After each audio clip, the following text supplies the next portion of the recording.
Eu quero abrir com uma pergunta aqui, que eu espero não ser ofensivo. Não, acho Que que não vai. isso? Acho que não vai. Cara, Tudo bem? essa preparação. Espero não ser ofensivo. Uhum. Mas o povo está querendo saber, Márcio. O povo está querendo saber. Você recebe uma fatia pertinente de capital através de dividendos, Márcio? Eu recebo os dividendos, veja bem, sempre com alegria, claro. Sempre com um sorrisinho no É um champanhe por dia? É um champanhe por dia? Essa participação nos dividendos, ela veio progressivamente na razão direta que eu disciplinei a minha conduta e tive a paciência suficiente para poder ir reinvestindo todos aqueles recursos que eu ganhava. É isso. E veja bem, eu faço isso até hoje. Os valores, é claro, mudaram, mas eu faço isso até hoje, com a mesma disciplina, tá certo? E tendo a mesma paciência, tá entendendo? Essa é a realidade. Então, Legal. a renda mensal, ela veio progressivamente aumentando, não é isso?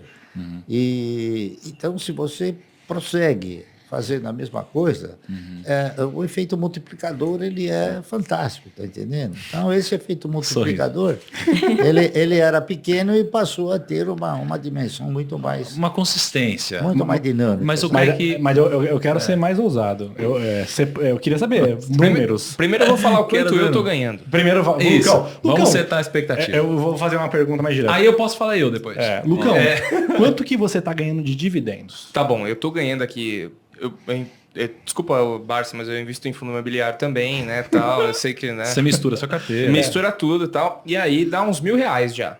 Por mês. Por mês. Já é bem Já é teve legal. um dia que o senhor ganhou R$1.000 por mês, Márcio? Já teve. Claro. Um dia, né? Um Mas dia. só um dia. Aí, da ó, vida dele. então, cara, se eu olhar pra história, e tudo indica que você Sim. vai ser o Márcio no futuro. Tô no caminho. Thiago Tá no Nigro, caminho. quanto que você tá ganhando de dividendos por mês? Cara, na minha carteira pública, que é aquela que eu mostro do mês, cara, acho que a gente deve tirar algo em torno de 50 a 90 mil reais por mês na carteira Caramba. pública. Nossa, Não já é? tá legal. Um valor bom. Mas a minha carteira é uma carteira que não tem um yield tão alto, porque eu misturo um pouco as classes de Sim, ações. mas já tá bacana. Mas tá já bacana. de 50 a 90 mil na carteira pública. Dá pra fazer um rolê. Isso.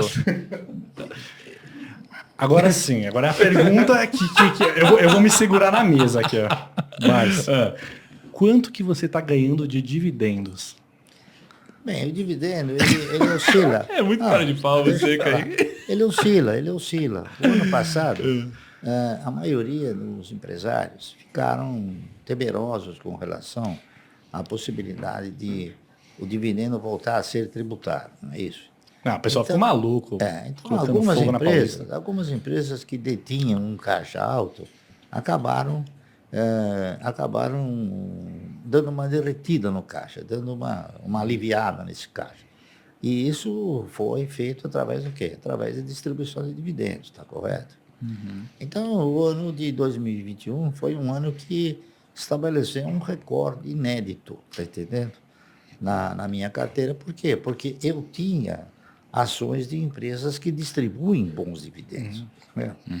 No mercado nós temos empresas que distribuem dividendos, mas não bons dividendos, está entendendo? Essa que é a realidade. Então, foi um ano generoso que eu gostaria que ele se perpetuasse. É claro que eu tenho o sentimento que não vai se perpetuar em virtude da anormalidade, não é isso? Mas a minha carteira gerou um dividendo bastante expressivo. E eu acabei até fazendo uma divisão, né? Porque tem uma coisa interessante, viu, que eu vou comentar com vocês. Não sei se vocês também apreciam esta forma que eu vou falar. Eu não fico sistematicamente avaliando e somando o quanto eu recebo de dividendos. Quando chega no fim do ano, você pega toda a documentação, não é isso? E aí é que você tem a percepção de quanto você ganhou. Está entendendo? Então, no ano de 2021, como eu disse, as distribuições foram generosas. Então, a somatória de todos os dividendos gerou uma renda diária, né? Diária. De R$1.015.000. Ai, meu Deus. Caiu meu lápis. 1 Caramba, milhão por cara. dia. Fez a conta? 1 Não, milhão 1 milhão por e dia. 15. 1 milhão e 15. 1 milhão e 1 milhão e 15. 1 milhão e 15 por dia. Por dia. Por dia. Caralho. Por Pô, dia. Cara, se eu tivesse no 15, já ia estar tranquilo. Ó, mas 1 milhão e 15 ó, por dia. Eu tenho uma cola aqui, que a produção me mandou Puta no meu merda. ponto 10 coisas que o Barça poderia fazer todos os dias. Todos os dias? Todos os dias. Vamos ver. Todos os dias o Barça poderia comprar 9 bitcoins. Todos Ele os poderia- dias? Todos os dias. Coisa Ele- que eu não faria. ele não faria, mas ele Bitcoin- poderia comprar todos os dias 9 bitcoins, 2.000 ingressos para ir para Disney. Ó, 2 mil? aí eu vi 2.000. negócio. Ele poderia comprar 346 mil ações de Magalu Por dia. por dia. Ele poderia comprar 109 iPhones 13. Ele poderia comprar 155 mil litros de gasolina. Ele poderia comprar 30 mil ações de Banco do Brasil. 183 Ether. Ele podia comprar 3 Land Rover 0km. Por dia. Por dia. Por dia. Ele poderia levar 250 pessoas para a França, na Europa. Ou se ele quisesse juntar um pouquinho, ele poderia, em 14 dias, comprar o carro mais caro vendido hoje no Brasil, que é 14 milhões de reais. Cara. Se Você ele comprou tiver alguma dessas paciência, coisas, né? hein, pai? você E, tem o que, paciência. e você poderia fazer isso, mas o que você fez? Não, mas veja bem, tudo isso que ele relacionou, eles não fazem parte da minha prioridade. Olha só. Ah, Muito bom. Então, o que aconteceu? Quando eu dei início a esse projeto, eu estabeleci um critério que foi fundamental e muito importante. Eu estabeleci uma prioridade. A minha prioridade era que ter uma carteira de renda mensal generosa, tá certo? E eu consegui, através do quê? Através de privilegiar esse comportamento. Então, a prioridade era o seguinte, a prioridade ela foi fazendo com que eu fosse progressivamente administrando os meus egos e posteriormente controlando esses egos. Então, cada vez que tinha alguma compra ou algum procedimento fora desse critério aí, eu perguntava, me diga uma coisa, isso aqui é minha prioridade? Eu falava, não, então não compro. Tá entendendo? Então, e qual que era a sua prioridade nesse processo? a minha prioridade era ter uma Reinvestir. carteira de renda mensal generosa. Perfeito. Deixa eu perguntar então, Barça, assim, agora, brincadeiras à parte, né? Poxa, esse número, 1 milhão por dia. Assim, as pessoas muitas vezes sonham em ter 1 milhão, né? É 1 milhão de geração de renda por dia, assim. Como chegar nesse número, Barça, do zero? Então tem alguém aqui assistindo do zero. Como que a pessoa se planeja para chegar nisso um dia? Com disciplina e paciência. Perfeito. Certo? E disciplina, paciência, e você estabelecendo o quê? Estabelecendo uma prioridade. A partir do momento que você desenvolve esse processo, tendo como prioridade, né, você fazer a sua carteira de renda mensal, então você deixa de fazer muitas coisas que seriam supérfluos. Sim, Tá entendendo? Mas vamos... Que é o que desvia, às vezes, o cidadão de uma trajetória que possa ser vitoriosa. Perfeito. Vamos do zero aqui, então. Vamos do zero, né? Porque tem muita gente que está assistindo a gente agora que já investe, gente que começou a investir recentemente e gente que quer começar a investir, mas ainda não começou a investir, tá? A pessoa está começando a investir hoje.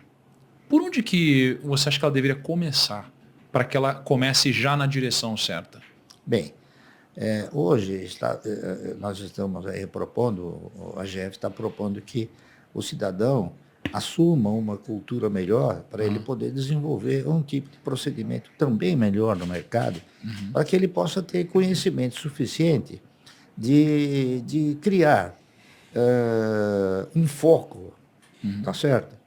Um foco para poder entrar no mercado e não ser assim surpreendido com coisas erradas. Então, eu interpreto o seguinte: a primeira coisa que o cidadão tem que fazer no momento em que ele vai entrar no mercado é o seguinte: é estabelecer um paradigma que revele o foco que ele quer fazer. Se ele quer investir, se ele quer especular, tá entendendo? Então, ele tem que procurar o quê? Ele tem que procurar um profissional que possa lhe oferecer essa orientação certa, tá entendendo?